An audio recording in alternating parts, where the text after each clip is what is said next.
नमस्कार। हस्तरेखा शास्त्र के अंतर्गत यह 11वां भाग है। इसके पिछले पार्ट में मैंने चंद्र पर्वत के होने से क्या लाभ होगा और न होने से क्या हानि होगी यह बताया था। कई लोगों का ये प्रश्न रहता है या उनके मन में ये प्रश्न उठता है कि जब ग्रह बुरा फल देते हैं और हम ज्योतिषी से संपर्क करते हैं, उनके द्वारा बताया हुआ उपाय भी करते हैं, फिर भी हमें कोई लाभ नहीं होता, इसका क्या कारण होता? तो मैं आपको इसका कारण बताता हूँ।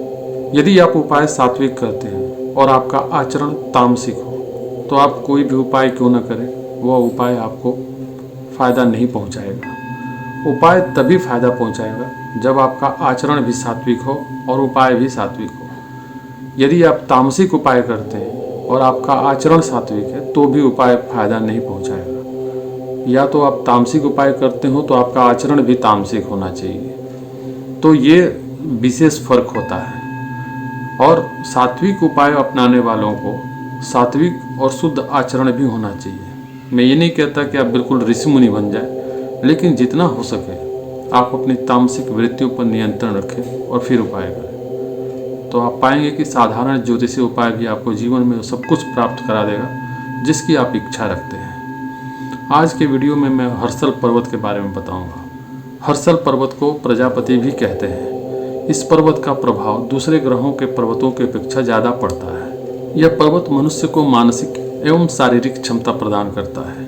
यदि यह पर्वत स्वस्थ रूप से हथेली में हो तो व्यक्ति साइंटिस्ट या मैथमेटिशियन बनता है। हर्षल पर्वत का स्थान हथेली में हृदय और मस्तिष्क रेखा के बीच में माना जाता है। इसका एग्जैक्ट पोजीशन जो है वह कनिष्ठिका अंगुली के नीचे और बुध पर्वत से थोड़ा नीचे होता है।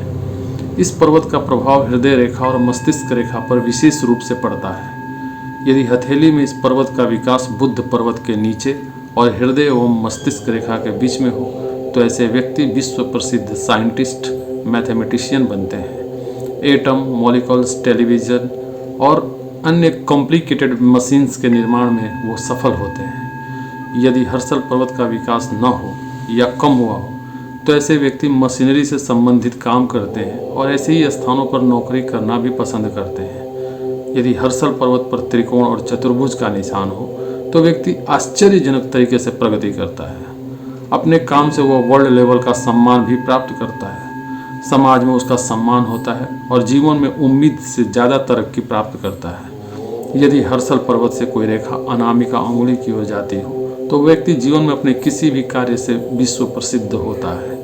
यदि हर्षल पर्वत का झुकाव बुध पर्वत की ओर विशेष रूप से हो तो व्यक्ति अंतर्राष्ट्रीय ठग या लुटेरा बनता है, क्योंकि उसकी बुद्धि भी प्रखर होगी और वो उसको गलत दिशा में ले जाएगा। ऐसे वो अपनी प्रतिभा का दुरुपयोग करता है। ऐसे व्यक्ति हृदय रोग से भी हमेशा पीड़ित रहते हैं। यदि हर्षल पर्वत चंद्र रेखा की ओर झुकता हुआ दिखाई दे तो ऐसे व्यक्ति पूर्णतः भोगी होते हैं। ऐसे व्यक्ति एक पत्नी से संतुष्ट नहीं होते हैं और इधर उधर भटकते रहते हैं। उनका गृहस्थ जीवन भी बर्बाद हो जाता है। उन्हें अपनी पत्नी और बच्चों से कोई लगाव नहीं रह जाता। जीवन में इतनी अधिक गलत आदतों का शिकार हो जाते हैं कि अपना स्वास्थ्य और सौंदर्य दोनों हाथों से खो बैठते हैं। वैसे तो अधिकतर ज्योतिषी हर्षल पर्वत के बारे में बात नहीं करते हैं, लेकिन इसका महत्व तो बाकी पर्वतों से अधिक होता है। हस्तरेखा शास्त्र का ज्ञान बहुत से अलग अलग हाथ की रेखाओं के अध्ययन से प्राप्त होता है। मैं जो ये आपके साथ जानकारी साझा करता हूँ उन्हीं अनुभवों और किताबों के अध्ययन के आधार पर लेकर आपके सामने आता हूँ। उम्मीद है ये जानकारी अच्छी लगी होगी। अगले पार्ट में मैं इंद्र पर्वत के बारे में बताऊँगा। अगर ये जानकारी अच्छी लगे तो आपसे निवेदन है कृपया इस चैनल को सब्सक्राइब करें, जिससे आप तक मेरे वीडियो आसानी से पहुँच सके, और यदि उचित समझें तो लाइक भी कर दें। नमस्कार।